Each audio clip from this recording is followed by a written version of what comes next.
And by way of proof, and this is us. I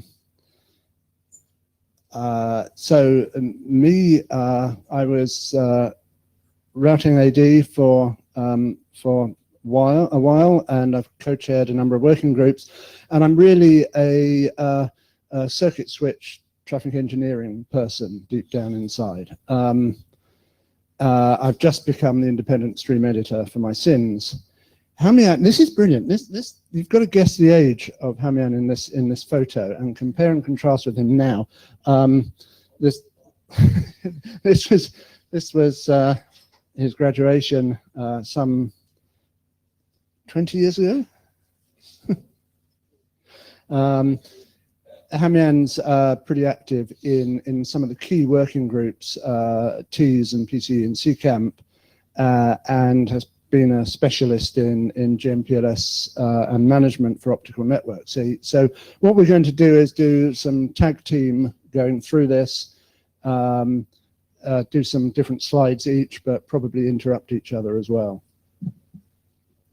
By way of a warning, we can do nothing more in an hour than really skate over the surface of what traffic engineering is and what work the IETF has done. We'll be moving pretty fast. There are individual slides in this set that we could talk about for half an hour, but we won't. So the intention is it gives you some pointers, some IETF work to go away and look at. And obviously, if we leave out your favorite protocol, it's either because we forgot it or we don't like it. Right, so we'll break it down as what is traffic engineering and why we do it, have an overview of some IETF technologies, some of which are quite old, and then try to spend as much time, oh no, the traffic engineering working group chair has just come in at the back, so now we're really in trouble. Yeah, we'll try and introduce and spend quite a lot of time on some of the new techniques and architectures for traffic engineering. As far as references go, there are just way too many to list. What we've tried to do is pick out on many of the slides a key RFC or draft that you should start with if a technology interests you. And then at the end, we have a list of relevant working groups. So what is the point? Why traffic engineer? It's all about getting good performance out of a network and delivering additional services. So the first two bullets here are a quote from an RFC from last century. 2702 is actually a requirements RFC for traffic engineering in an MPLS network. But what it does is set the scene by saying this is the application of technology to measurement, modeling, characterization, and control of traffic in the internet to achieve specific performance objectives. And it then goes on to not say what specific performance objectives they might be. But in summary, the purpose then is to allow you to provide more reliable traffic delivery, offer advanced services. If you're a network operator, you want to offer advanced services to your customers. You want to make better use of your network resources. So deployed resources cost money. You don't want them wasted or tied up. You want to be able to get as good a use out of your network as possible. You want to survive network outages, but also manage planned maintenance.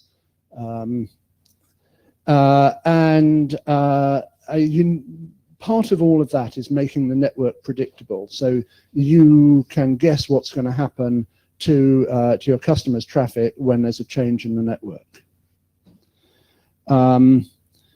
What this really means is you have to know your network. You have to know the nodes and the links and how they're connected.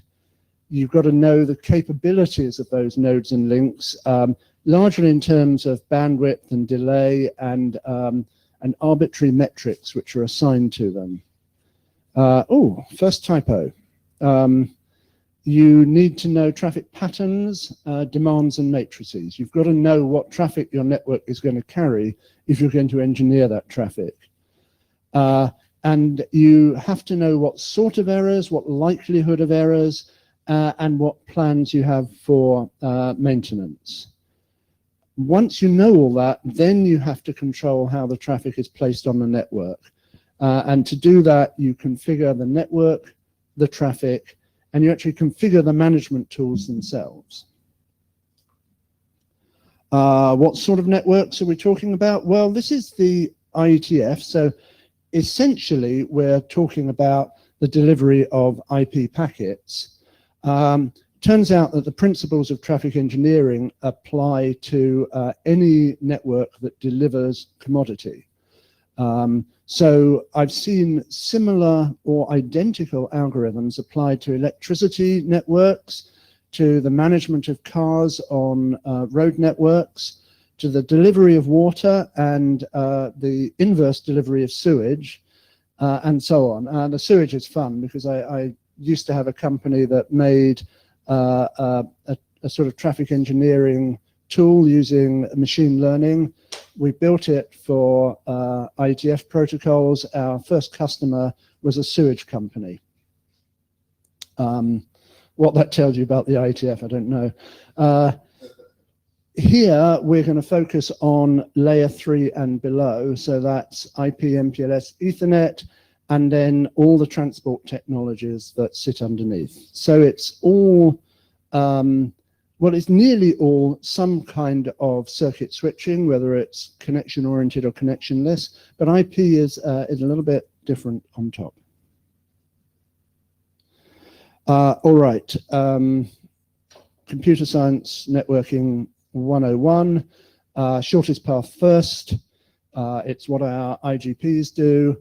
It's how we generally deliver IP traffic in the network. And it's great, except that traffic tends to converge towards certain links. And it's just a little bit hard from outside the network to know where your traffic is going for any particular flow. Along comes constraint-based shortest path first. And all this is doing is saying, not only am I interested in the cost of links, but I'm interested in additional qualities of those links. And it may be things like bandwidth availability. That's the most common one. And from a computational point of view, it's very easy. You can prune the graph before you even start. So you take out all the links that don't match your criteria, and then you run SPF. It's easy. Those computes can be end-to-end, and that's also easy. You're just running a limiting factor on SPF. So it all turns out to be really simple. In this picture, you might want to compute a path that uses only red links to get end-to-end, and that would be fine. But you would still find that if you ran your network saying everybody's interested in only red links, then the traffic would tend to converge. So this is a standard picture from traffic engineering tutorials. It's a fish. We overlay on the fish. The reason why it's a fish is because it's sort of fish-shaped graph. We overlay on it some nodes and links, and the links have bandwidth limitations. So the green ones are 10 megabit. The blue ones are 7, and the yellow ones are 5. And then we place two demands on the network. One of them is a 7 meg demand, and one's a 5 meg demand. And they're both coming in, and they're trying to get to the fish's nose. Do fish have noses? Anyone know? No, nobody knows. Do fish have noses? Yeah, okay. Virtualized nodes, yes. So suppose the 5 meg demand comes first, and it's routed on shortest path first. Well, it's going to go on the blue link. It can't help, and it's going to pick the green links to go through. And when that happens, the 7 meg demand turns up, and it can't be placed. Clearly, the network can support both demands, but not if they're they arrive in the wrong order and they're just handled as shortest path first. So what traffic engineering is all about is understanding the set of demands you're going to have, understanding your network, and causing those demands to be placed in the right way through the network. So if the 7 meg demand can be sent, the 5 meg demand rather can be sent around the yellow links, then there will be space for the 7 when it comes later.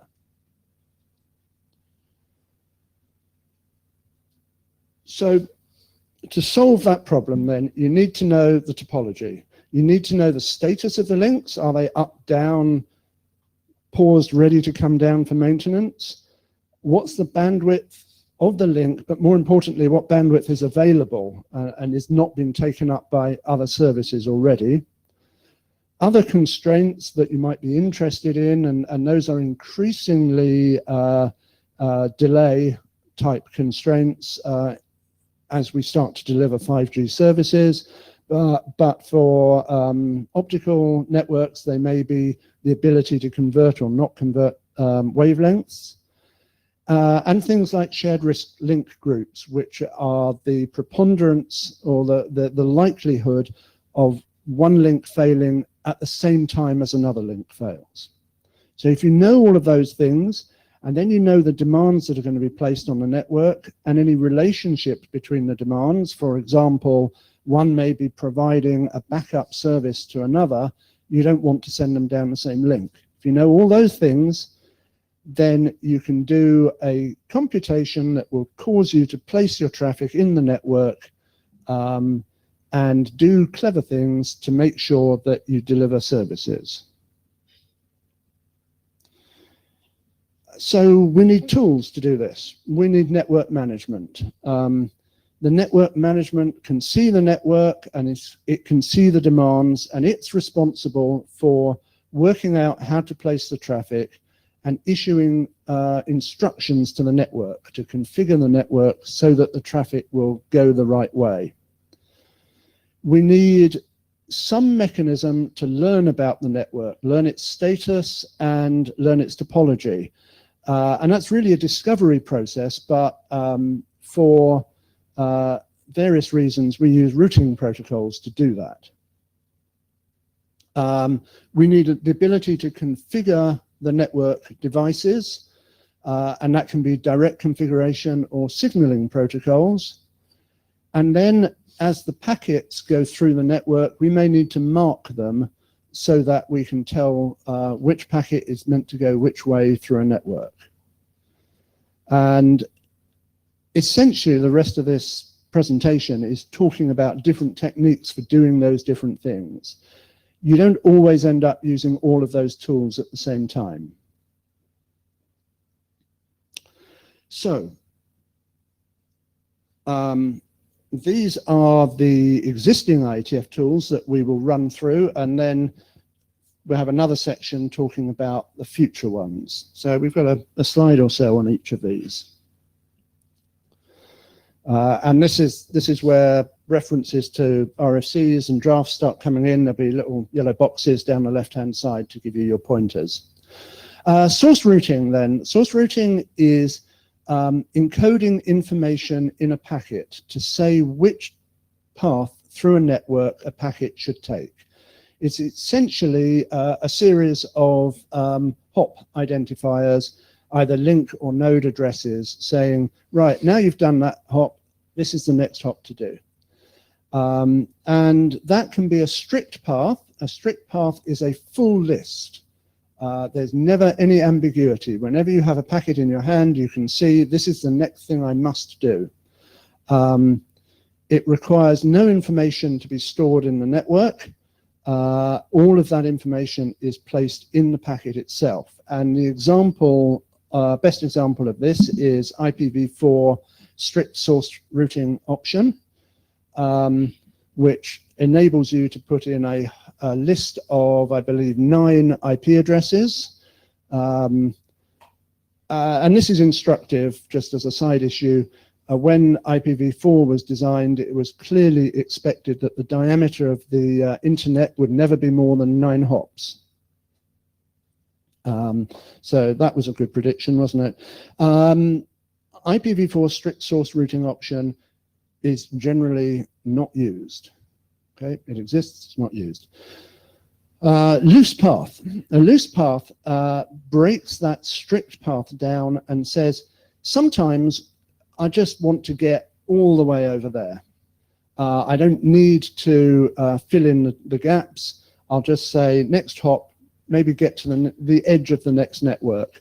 So that information is still in the packet header, but it relies on the network itself to fill in the gaps using normal shortest path first routing. So it's a combination of tools then. And there are 2 examples of that. IPv4 has got the loose source routing option, and IPv6 has got a routing header extension. And apart from segment routing, which we'll come to later, neither of these options is actually used in the wild. So it's a great tool, it's just not used. Another tool is called metric tweaking, and we have 2 graphs here. They are the same topology and the same demands, a green demand and a red demand trying to cross the network. And in the top picture, if we use shortest path first routing, what we find is that both of the demands get routed across the same 2 links in the network, these 2 guys, and that potentially means that they're overloaded. So the metric tweaking approach says, well, if we just go in there and change a couple of metrics in the whole network, we can cause the demands to go differently through the network. So this is just touch these 2 metrics, and now the shortest path first, I can see you all busily checking my maths. I think it's right. They get routed differently, none of the links is overloaded. So in principle, this is a really nice technique, but you have to notice that I've done just 2 demands on a simple network. If you put 10,000 demands on a big network, this becomes an extremely interesting computational problem. You can get some very exciting, unexpected consequences. You go in and tweak 1 demand and all the traffic suddenly goes a different way. You can flat the network as you install these new metrics. And if you're doing that in a live network, you know, I needed to change both of these, but I changed one first and all the traffic went the other way, and I've just made it even worse. And then I change the other one and the traffic comes back again. So you've got to be really, really careful. It needs a central offline tool to do all the computation, to understand the whole traffic matrix and how that's going to end up on the new network. But that really is possible, and it really is deployed, and there's some tier 1 carriers who do this in their IP backbone, and they still make money. They haven't screwed up. So it's entirely possible. All right, you can look at one topology, one network topology, and make multiple copies, logical copies of it. And effectively, mentally partition the network resources into multiple slices, instances of that, and build what we call colored graphs.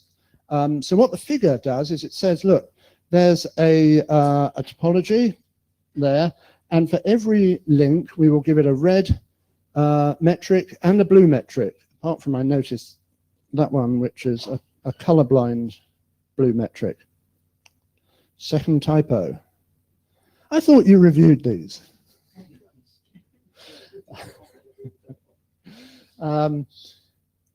So what it means is when you've got some traffic to inject, you can make a decision. I'm going to call this blue traffic, and it will get routed through the network on the blue graph. Or I'm going to call this red traffic, and it will go through the network on the red graph. How you actually make that decision, well, that's a local policy choice. You might make it per customer, or you might just hash the source and destination address into a bucket and say all of that traffic goes on one graph. Once you've done that, you color the packet. You use a field in the IP header or in the MPLS header, color the packet, and then it will follow that graph through the network. And the IGPs allow you to advertise the different metrics with their colors, and off you go. I've seen two principal use cases for this. One is providing resilience. So you're able to partition your network and say, if there's a failure on any link, I know that the other color network, the other color graph will be up anyway, so I've got a backup. And I've also seen one color reserved for high priority traffic. So emergency service traffic goes on the red graph, normal traffic goes on the blue graph. And in that case, the red graph is probably highly underused.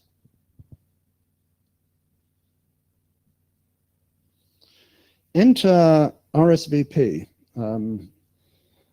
RSVP is a signaling protocol. It functions by having control packets that fly around between protocol instances and are used to describe the traffic and to program the network to expect that traffic. Those control packets follow the flows, or they follow the same path that the flow will follow. So they ideally come before the traffic, but they could actually happen once the traffic is already flowing. They have the same IP addressing, so they follow exactly the same SPF path. And what they do is they go outwards describing the flow, saying, there is traffic coming here and it needs this amount of bandwidth. And then the control packets are fired back down the network saying, yeah, okay, we have a destination, we understand what's going on, now reserve some bandwidth, some buffers or whatever in the devices so that the packets can be processed. So what's going on here is there's an overhead of control message exchange, there's state needed in the network to actually reserve resources and to understand the relationship between the control messages. But it's highly adaptive to changes in the SPF. So if a link goes down and all the traffic is routed a different way, the control packets are also routed a different way. So the network quickly learns about the changes. It also handles merging of flows, which is not uncommon. You know, lots of traffic's coming from many places going to the same destination. You can start aggregating. RSVP is, it's quite old, but it's not widely deployed. There are some deployments, typically in enterprise or aggregation networks, but we'll come on to MPLS traffic engineering in a minute, and that builds on this protocol. So the MPLS data plane has its origins in a belief that we couldn't do sufficient IP address lookup at line speed, which has turned out to be a false assumption. We're perfectly happy to forward IP traffic at ridiculous line speeds because the silicon got much better. But along the way, some other uses for MPLS came along that were pretty handy. It's based on a little header that's inserted on top of the IP packet and constructs a forwarding state based on a label lookup. So at every hop, you look up the label, and that tells you what interface to send the packet out of and put a different label on. And then along it goes through the network. It's creating a connection-oriented packet switching technology. And that turns out to work really well for traffic engineering. What MPLS traffic engineering does is use a constraint-based shortest path first, where the constraint is basically bandwidth. Find me the shortest path with sufficient bandwidth for this flow. And it allows you to place traffic in quite a sophisticated way in your network to reduce the cost, to make more efficient use of the bandwidth. So this is a CapEx saving, to ensure that you get the right policies, the right behavior for certain types of traffic. So again, it's really nice for emergency service traffic. You can find a really short path and make sure it's got high bandwidth reserved ready for it. And it's really useful for recovery or protection against failure. So you can set up a backup path. If there's a failure on the primary path, you can just shift all the traffic to the backup path.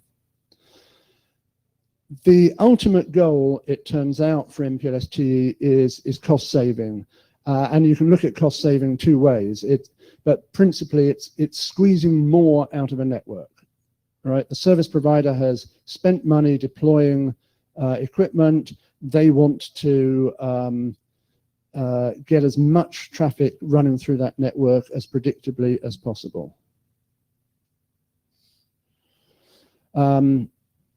There's some protocols involved here.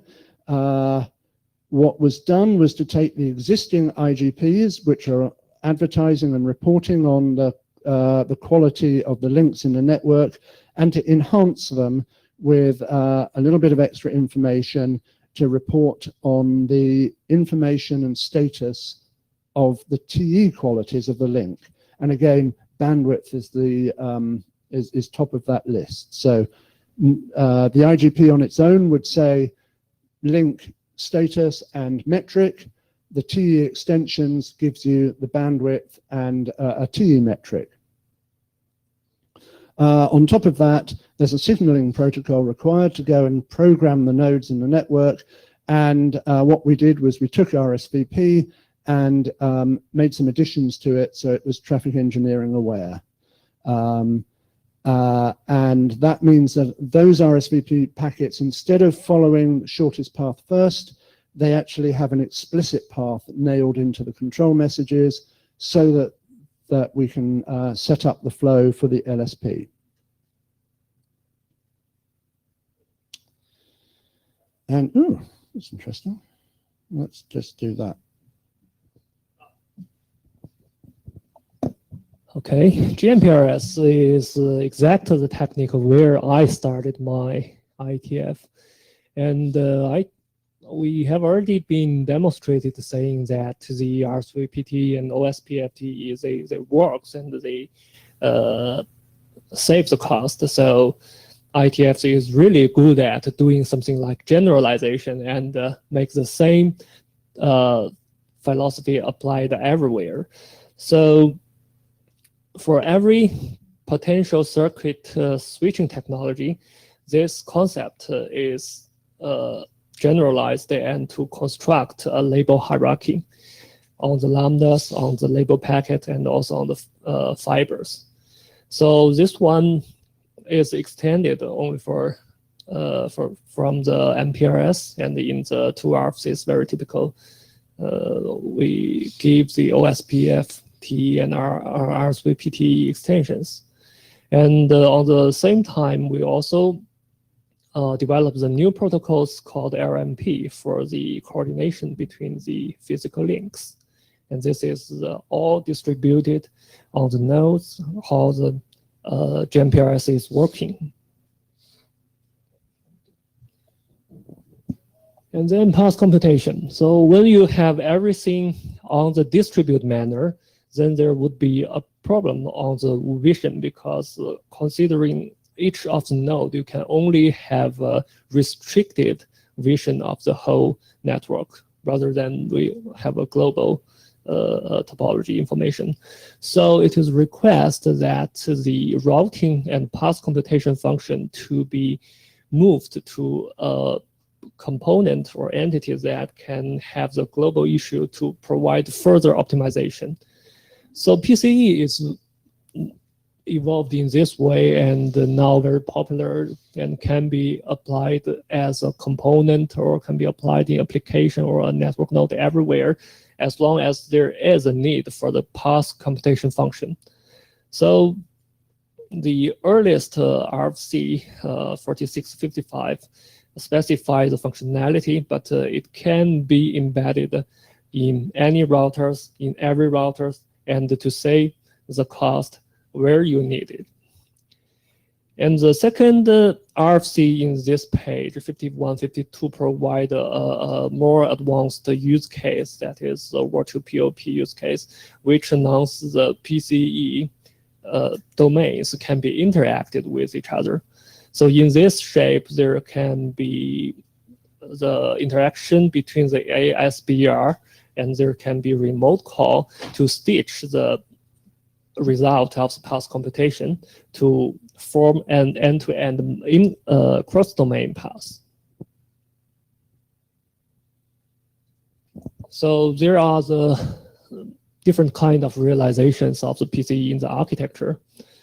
And historically, okay, a short note, when we call the historically, means it's something like 10 or 20 years ago. And here, because this is a previous technique, so this slide shows something that's 3 or 5 years ago, maybe. So PCE actually locates at wherever there is a need for path computation. The first scenario would be the RSR. The second scenario would be an MS. They already have this kind of functionalities, but they do not just use the PCE terminology to do that. But after that, when we have a PCE separated out as a dedicated server, there are also special configuration like the T database, like the RSP database, how many connections are in the whole network. These are all understood on the PCE server. And there are also different ways to interact with other kind of PCEs. And the opposite to a PCE is some kind of PCC, the client who requests for a path computation. And that is where the PCE protocol is designed for path computation interaction.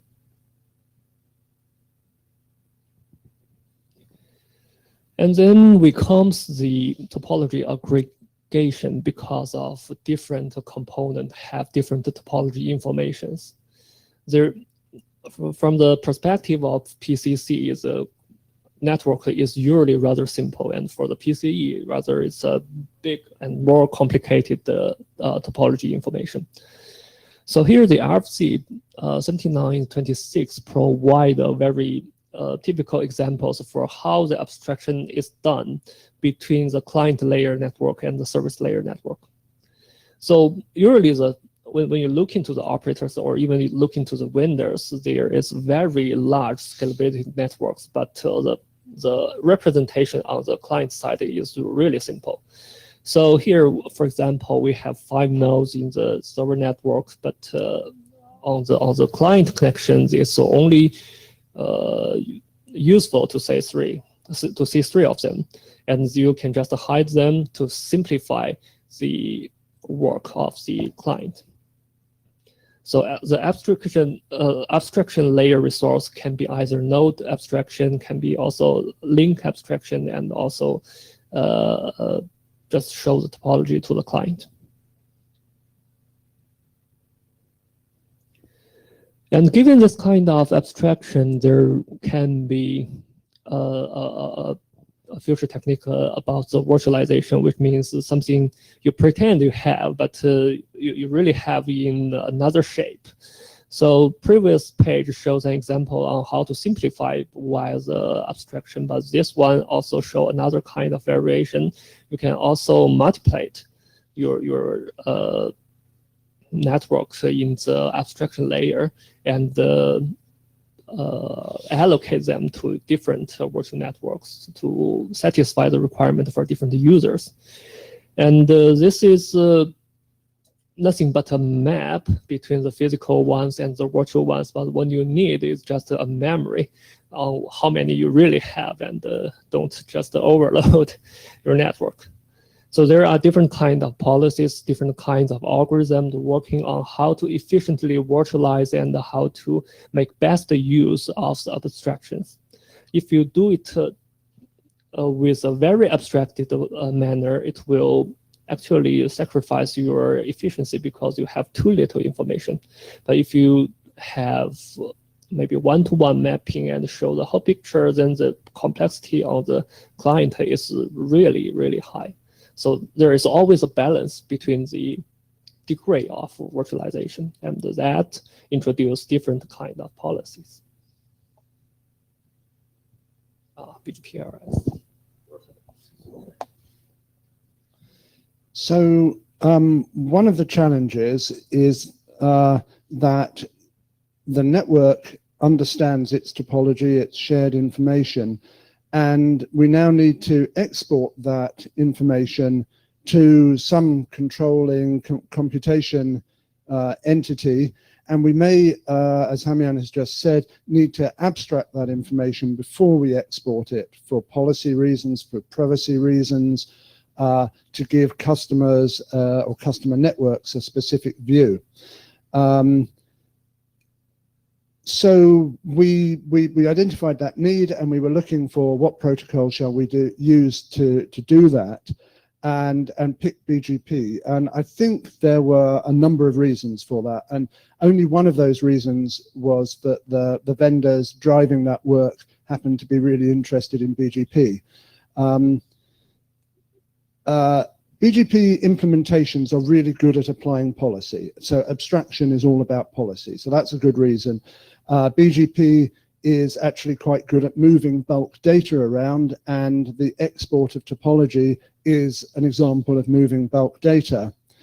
And it also turns out that the places in the network that you want to do the export from are typically nodes that are already running BGP.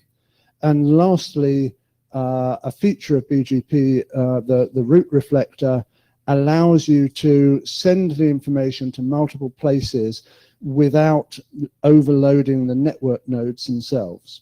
So we invented link state BGP, BGPLS, and it's a set of encodings to take information that describes links and nodes in their traffic engineering form from the network and send them out in BGP.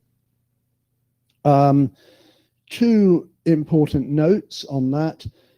BGP is just a protocol that could do it. There's also work now to write Yang models to describe topology. We have a slide on that much later. And you could be using netconf to export topology.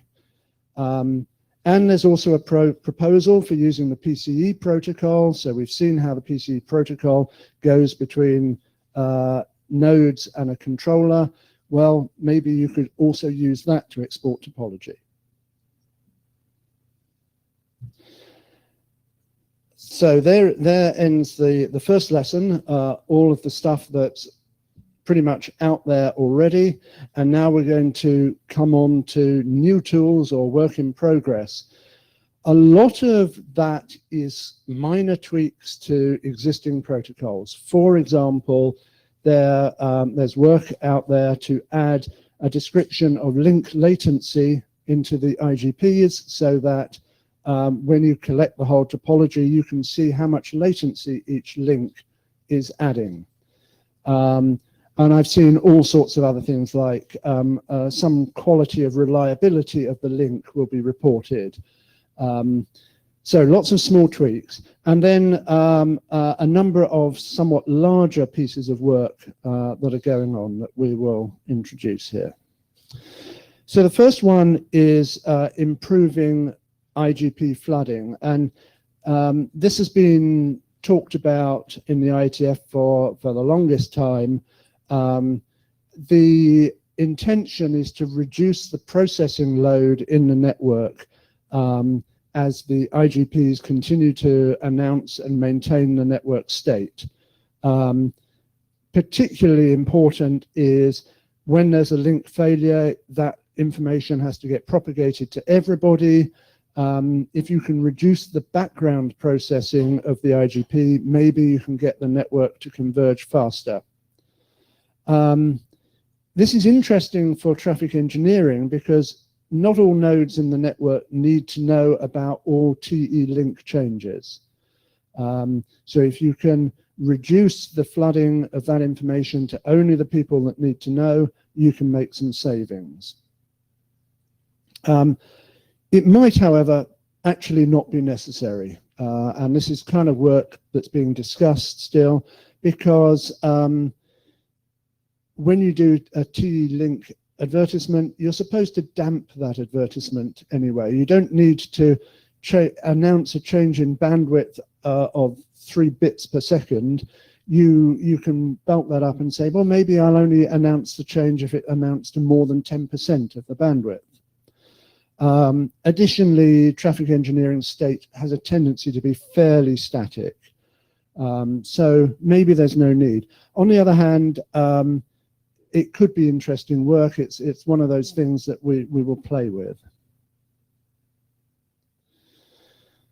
DetNet, deterministic networking, is a relatively new working group in the IETF. It's about building deterministic paths, predictable paths for data.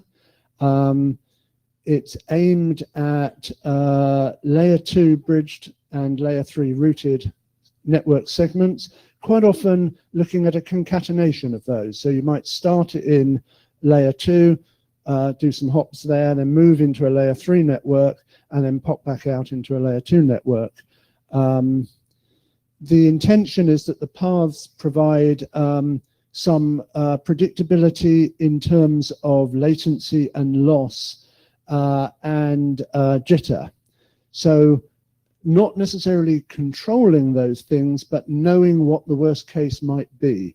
And that is really useful in delay sensitive networking for things like video transfer, especially popular for video editing suites. Probably quite useful for augmented reality, unless you like falling down holes. The work is being split between the IETF DetNet working group and IEEE 802.1, their time-sensitive networking working group, which is looking at the layer 2 parts of this. It's still a little early to know where this is ending up, but it looks like it's doing data plane encapsulation for MPLS and IP. It's relatively simple, although not completely trivial, and ends up based on tunnels, with the MPLS tunnels placed with some knowledge of network behavior, and well, that could well be RSVP-TE. As you see, this is the first box that doesn't show an RFC but shows an internet draft. Segment routing. Segment routing is essentially a tunneling technology. So the payload data is encapsulated in a packet, and it's forwarded based on information in that encapsulation header in a way that is very similar to IP source routing. That is to say, there's a list of hops placed in the packet header. Those hops describe the route that the packet must take through the network, and each packet is then a free agent. It goes off with its information in it. It doesn't follow any programmed path in a control plane. Each packet contains all the information it needs to get to the end. That makes it a traffic engineering technology, where some entity can compute a path it wants the packet to go on, program that information into the packet header, and off the packet goes and follows that path. So if the control entity is capable of seeing the whole topology and accounting for bandwidth, you can do a fairly sophisticated traffic engineering resource reservation protocol. The control plane, all the signaling is now not needed in a network, so there's great save there. The routing protocol continues, discovering the topology, and just has a little bit of augmentation to support segment routing. And segment routing works for MPLS and IPv6, and because it's a modern protocol, it does not support IPv4. Anyone shocked by not supporting IPv4? Good.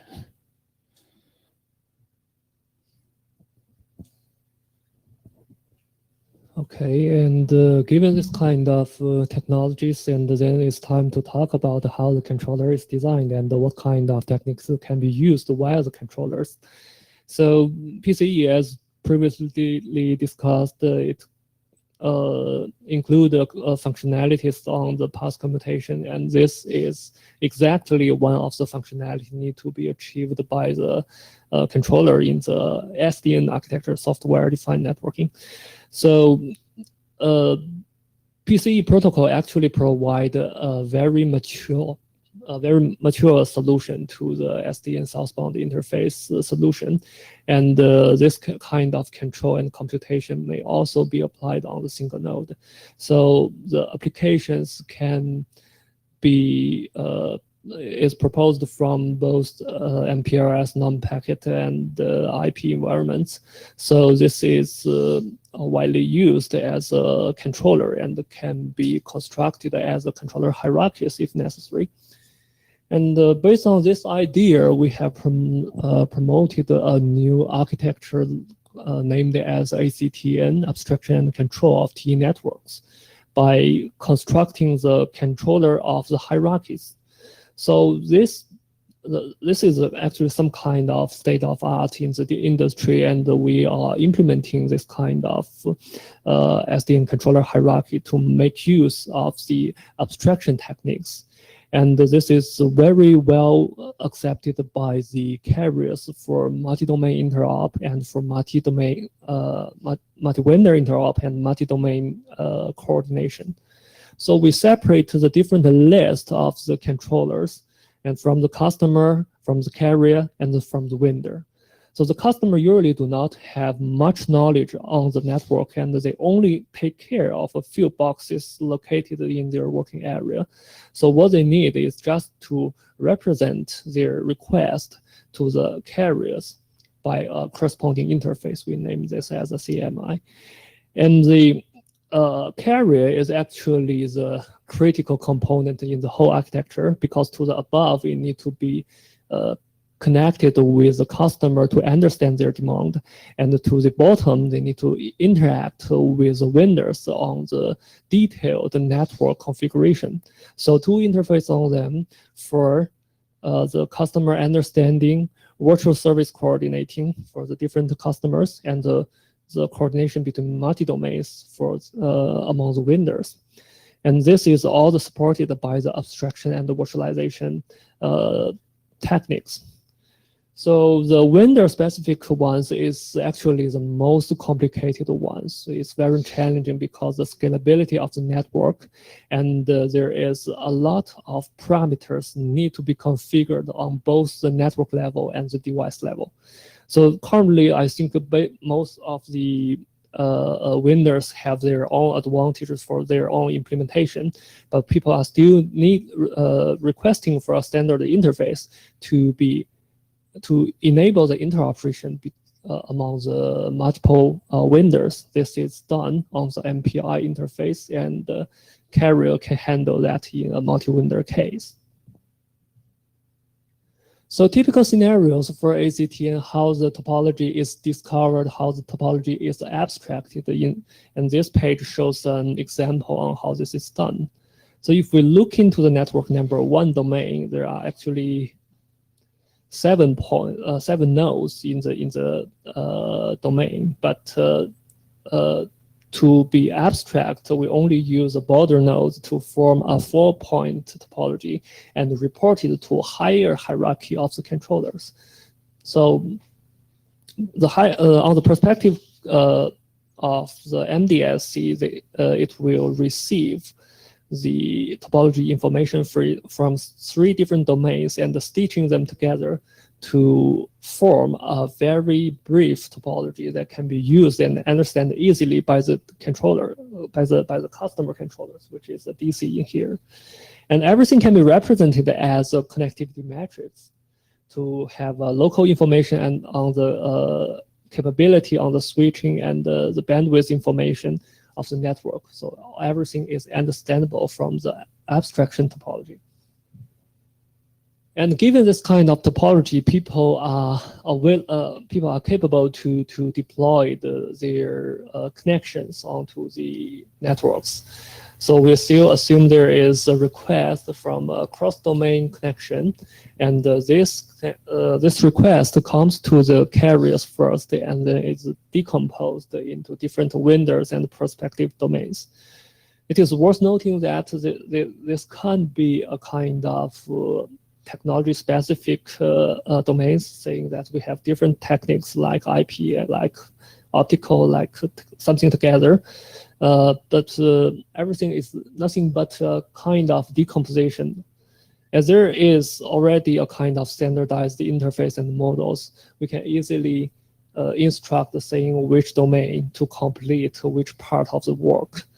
And this will be very helpful on the setting up the end-to-end tunnels and deploy the connections. So on the different level of interface, we are having different kind of protocols. So for the above interface, the demand is usually represented by the Young model and using the REST-CONF protocol. And for the negotiation between the operator and the vendors, there are multiple ways, including the PSAP and the REST-CONF Young, which is fully automated. There are also QX, CORBA, and SNMP used for many years, and but some kind of manual works requested. And for southbound interface, there can be PCE protocol. This is between the controller and the node, and among the nodes, there can be GMPRS also. So ACTN has good progress in IETF. It was first proposed maybe 4 years ago, 2014, and directed to TIS working group in 2015. And in 2016, we did develop 2 hackathon events and then promote the drafts adopted in the working group. And our hackathon also evolved from transport only to IP plus transport. So that is a kind of demonstration of how the interoperation can be achieved via standard models. And now it's becoming an RFC. So the architecture is now stable. And what we are investigating on is a kind of Young models fit into this architecture. So before the listing of the Young models, we spend maybe 1 minute on introduce what is the Young model. So it's just a kind of data model that represents the information of the networking. And the most special one is the Young model is both human readable and machine parsable. So the readable for human make it easy for the developers to implement and interop.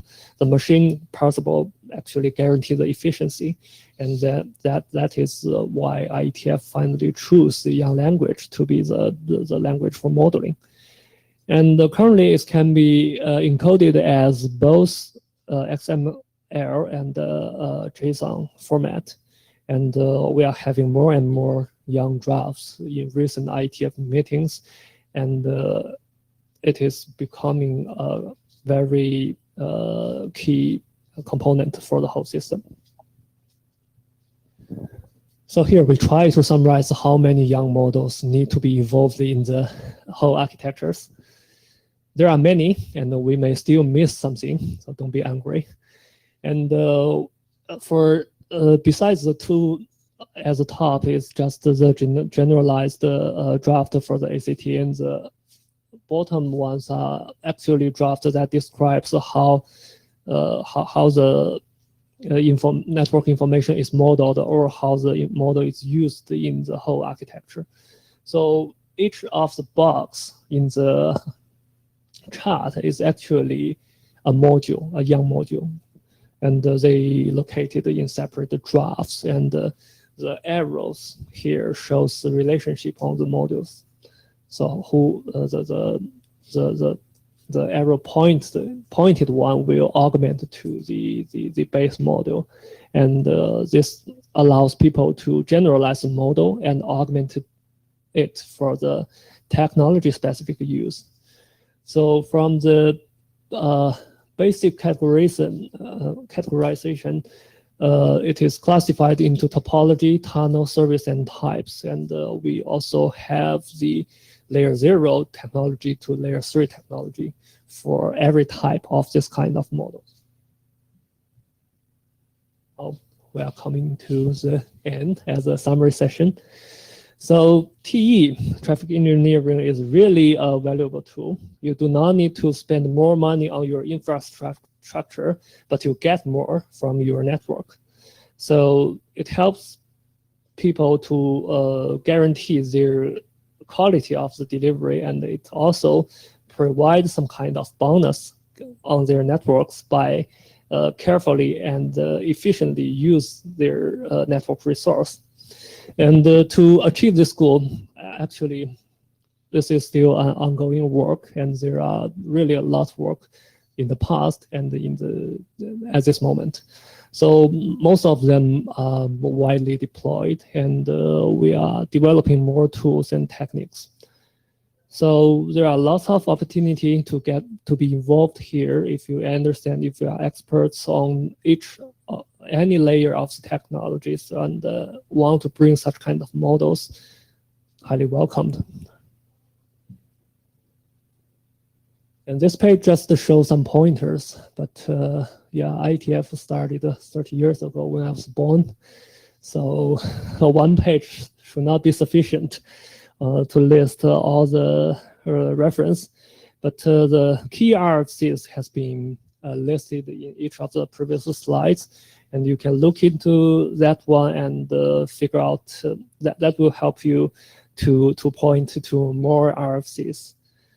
And some interesting working groups for the existing technology promotion, including the Ts for the architecture of all the TE technologies. And MPRS TE is something specially designed for MPRS. CCAMP is something specially designed for optical switching. And the PCE is everything about the PCE protocol. So Spring Working Groups is now working on the segment routing, and IDR works for the BGP and the BGP LS extension. NetMod is the right working group to do the young modeling and the corresponding protocols. And LSR provides the extension to the IGP. StanNet works on the time-sensitive networking. And I think that's all. So right time for the questions, and you're welcome to provide us the feedback by doing the survey. Perfect. I did warn you that it was going to be a squeeze to get it in an hour. I have a 4-day course. I can teach exactly the same material. I think the next session in this room doesn't begin for 30 minutes, so we'll hang around and answer any questions if you want. Otherwise, you can go and find somewhere where the air conditioning actually works. Just a native question. You have introduced the PCE, and before you have the distributed T protocols. My question is, they are the totally two different side of the protocol. One is a totally different way, distributed way, and the PCE is a totally centralized way. Is that true? Yes, and I think when you reach some advanced age like me, you've seen this swing backwards and forwards in the industry multiple times. IP is very focused on being distributed. SDN is very focused on being centralized. Traffic engineering needs a centralized view, and we are moving backwards and forwards between centralized controller with a distributed control plane or totally centralized controller with a southbound interface. And there are pros and cons of those, for those. So discovery maybe works better with a distributed control plane.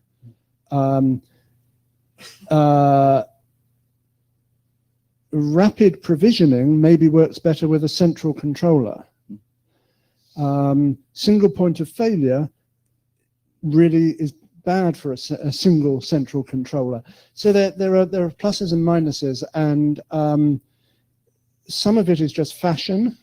Some of it is always liking to invent something new, but different operators have different use cases and different requirements. Can I further? Is there any possibility that we can combine these two solutions, in some specific use case, or is there already this kind of work? Like the edge computing, right? We have the centralized control, and we also have some distributed way, and they can benefit each other. Yeah, and I think one of Hamian's pictures for ACTN shows centralized controller talking down to a domain controller. Now, whether that domain controller then uses individual southbound programming or uses a control plane in that domain, nobody further up the stack knows about that or needs to know about it. So different domains can do different things, but still be underneath the central control architecture.